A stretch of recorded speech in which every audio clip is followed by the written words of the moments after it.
गणेश नाईक यांनी आज ऐरोली ते बेलापूर जेट्टीपर्यंत असणाऱ्या कांदळवनाची पाहणी केली. मुंबई, नवी मुंबई तसेच ठाण्याचा काही भाग येथील कांदळवनांची संख्या कमी होत आहे.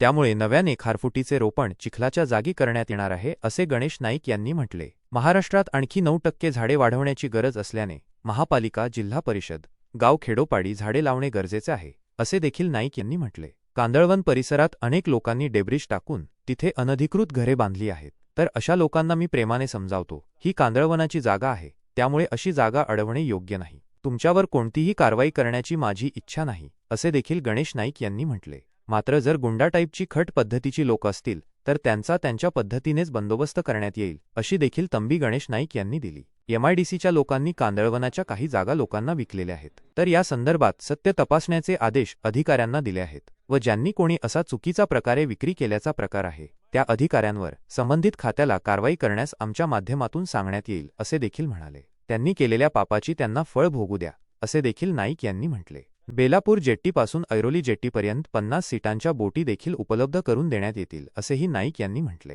हे बघा, बाब अशी आहे की नो डाऊट मुंबई शहर, मुंबई उपनगरे आणि काही पार्ट ठाणे जिल्हा या ठिकाणी कांदळवनाचा भाग पाटली कमी झालाय.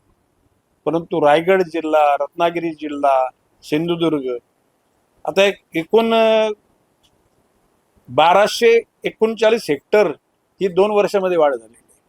आणि येताना आता आम्ही चर्चा श्री रामारावांच्या बरोबर केली, ज्या ज्या ठिकाणी मडफ्लॅब आहे म्हणजे चिखल लो टाईटला तो आपण शोधून काढायचा आणि तिथे पुन्हा नव्यानं रोपण करायचं मँग्रोव्हचं, अशा प्रकारचा कार्यक्रम त्या ठिकाणी ठेवलेला आहे. आणि एकूणच जे अभिप्रेत आहे, कारण महाराष्ट्रामध्ये टोटल वन 21%, टोटल केंद्र सरकारच्या सांगण्यानुसार 30% महाराष्ट्रात वन व्हायला पाहिजे, अशा प्रकारची म्हणजे अजून 9% छाया म्हणजे झाडांची वाढ व्हायला पाहिजे. त्याच्यामध्ये सोशल फॉरेस्ट्री आहे, महानगरपालिका क्षेत्रामध्ये झाडं लावणे, नगरपालिका क्षेत्रात ग्रामपंचायत, जिल्हा परिषदच्या माध्यमातून आता हायवेजला सुद्धा झाडं लावण्याचा प्रयोग चालू आहे. उदाहरणार्थ आपलं नागपूरहून येणारा समृद्धी महामार्ग, त्याच्या दोन्ही बाजूला आणि सेंटरला मी प्रस्तावित म्हणजे आमच्या PCCFनं सांगितले की तुम्ही MSRDC बरोबर तुम्ही पत्रव्यवहार करा आणि ती जबाबदारी फॉरेस्टला घ्या, म्हणजे फॉरेस्टला पैसे पण मिळतील, झाडं पण वाढतील आणि त्याचं संगोपन करायची जबाबदारी सुद्धा आपल्याकडे घ्या. आता एकूणच विदर्भामध्ये 70% फॉरेस्ट आहे, 72%. पालघर जिल्हा हा स्पेसिफिक 30% फॉरेस्ट आहे, पण ठाणे जिल्ह्यामध्ये फॉरेस्ट त्या मानानं कमी आहे. तर ती एकूण बॅलन्स करण्याचा प्रयत्न निश्चित केला जाईल आणि जे केंद्रीय वन विभागाला अभिप्रेत आहे 30% फॉरेस्ट, त्याकडे वाटचाल जोरदार सुरू आहे. नाही, हे बघा, बाब अशी आहे की आपल्या महानगरपालिका व सिडकोनी ज्याला गावाच्या भोवताली, शहराच्या भोवताली जो अंतिम रस्ता बनवलेला आहे, त्याच्या पलीकडे सुद्धा काही लोकांनी डेब्रिज टाकून त्या ठिकाणी झोपडे वगैरे काय केलेले आहे. अज्ञान आहे त्याच, म्हणजे मी त्यांच्या रागवत नाही, पण मला दुःख आहे की टिजवरच्या त्या म्हणजे लाकडं ठेवण्याकरता त्या ठिकाणी ती जागा अडवायची. तर मी अधिकाऱ्यांना सांगितलेलं, प्रेमानं त्यांना समजावून सांगा, बाबांनो, की हे वन विभागाचा असलेला जो कांदळवन कक्ष आहे, विभाग आहे, त्याच्या कायद्याच्या हे फार विरुद्ध आहे.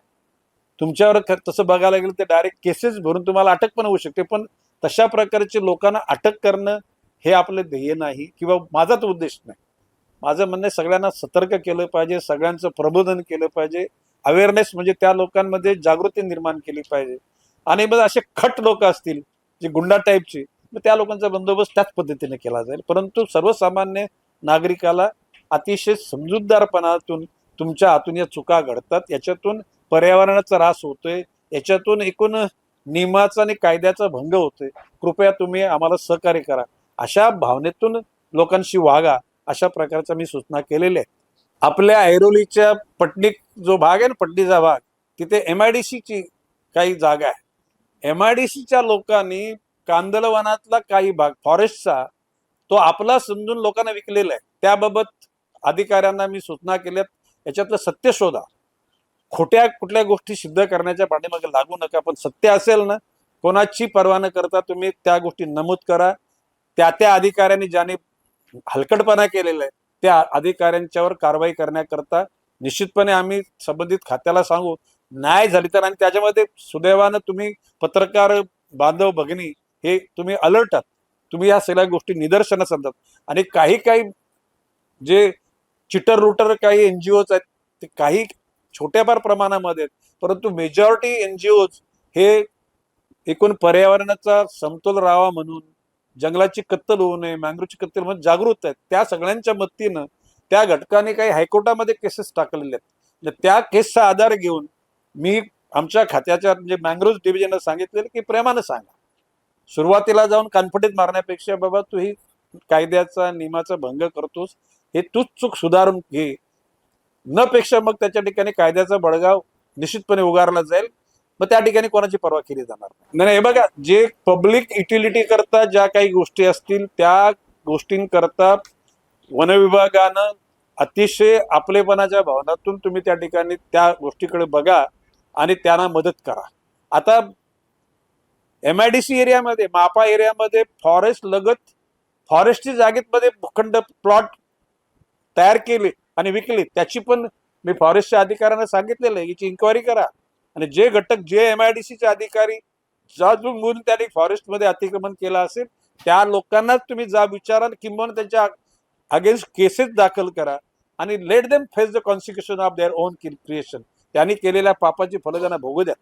या बजेटच्या मध्ये ऐरोलीच्या परिसरामध्ये कांदलवनामध्ये एलिव्हेटेड अशा प्रकारची फुटपाथ बनवून लोकांना त्याचा आनंद घेण्याकरता तरतूद केलेली आहे. साधारणपणे मला वाटते मार्च एप्रिलमध्ये त्याची काम पण सुरू होऊन जाईल. तशा प्रकारचे मुंबईमध्ये 2 ठिकाणी ज्याला मँग्रोव्ह ऑब्झर्वेशन गॅलरी किंवा पाथ 2 ठिकाणी आहे. बहुतेक एप्रिल महिन्यामध्ये एकाचं तर उद्घाटन होण्याची शक्यता आहे मुंबईमध्ये, आणि ऐरोलीमध्ये ते आहेच. त्याच्या पलीकडे जाऊन तुम्हाला सांगतो, मी MMBला मी आमदार असतानाच MMBला पत्र लिहिलं होतं.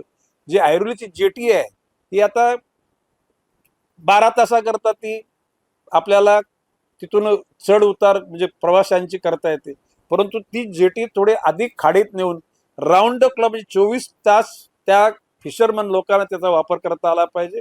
आणि आपल्या मँग्रोव्ह डिव्हिजन कडून जे प्रवासी जातात त्यांना सुद्धा त्याचा वापर करता आला पाहिजे.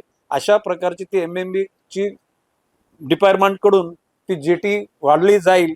आणि त्याच्यानंतर लोकांना आज तुम्ही जर बघित चित्र कसं आपण ज्याला बोटीत, तशा प्रकारच्या बोटीत रात्रंदिवस चालाव्यात, लोकांना ह्या खाडीचं या समुद्राचं आकर्षण वाटावं, लोकांना फ्लेमिंगोचं दर्शन व्हावं. की आता लोक फ्लेमिंगो फक्त आपण तुम्ही जे फोटो देतात ते टीव्हीवर बघतात, पण प्रॅक्टिकली बघण्याचं भाग्य सगळ्यांना नाही लाभलं. भविष्य काळामध्ये इथे एक हिंद प्रवासी वाहतूक सहकारी सोसायटी स्थापन मी करायला सांगितली होती. त्याच्यामध्ये प्रकल्पग्रस्तच आहेत. मी MMB कडे परवानगी घ्यायसाठी त्यांना सांगणार आहे आणि वन विभागाच्या कांदलवन विभागाची परवानगी घेऊन ऐरोली मधून जसे आपल्या छोटी बोटी आहेत त्या 50-50 सीटच्या बोटी त्या तिथंच फिरतात. ती बोट तिकडून इथे लागेल बेलापूर जेटीला ना, बेलापूर जेटीवरून म्हणजे तो एक प्रकारचा प्रवास पण लोकांना होईल कुठला ऐरोलीपर्यंत. म्हणजे आता आपल्या नवी मुंबईमध्ये तशी ट्रॅफिक जाम काही क्षणाला असते, संध्याकाळी ट्रॅफिक जाम होते, त्याच्यासाठी सुद्धा पर्याय आम्ही शोधतोय.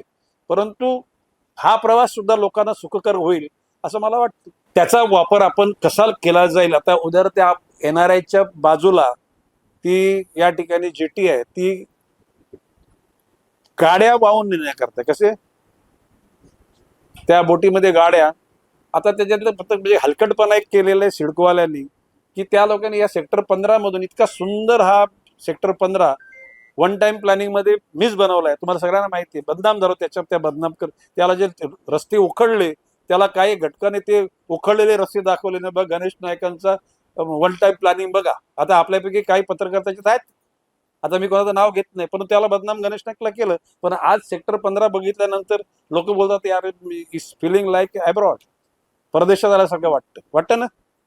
तर आता ह्या बजेटमध्ये सुद्धा दर वर्षाला एका नोडमध्ये एक सेक्टर वन टाइम प्लॅनिंग मधला होणार आहे आणि साधारण 10 वर्षामध्ये Navi Mumbai will like sector 15 CBD. नाही, त्याच्या सुधारणा करण्याकरता बघ आता त्याची मला एक आनंद वाटला की ज्या वेटिंग मध्ये असलेल्या पॅसेंजरना AC केबिन मध्ये ठेवलेले अशा प्रकारची सुविधा आहे हे बघून मला आनंद वाटला. परंतु जाताना त्याला आपण फ्लोटिंग जो पार्ट होता तो तितका सुरक्षित नाही वाटला, म्हणून मी काही सूचना केलेल्या आहेत आणि कसलाही प्रकारचा कोणाचा अपघात होण्यापूर्वी त्या दक्षता घेण्याची पक्की सूचना केलेली आहे.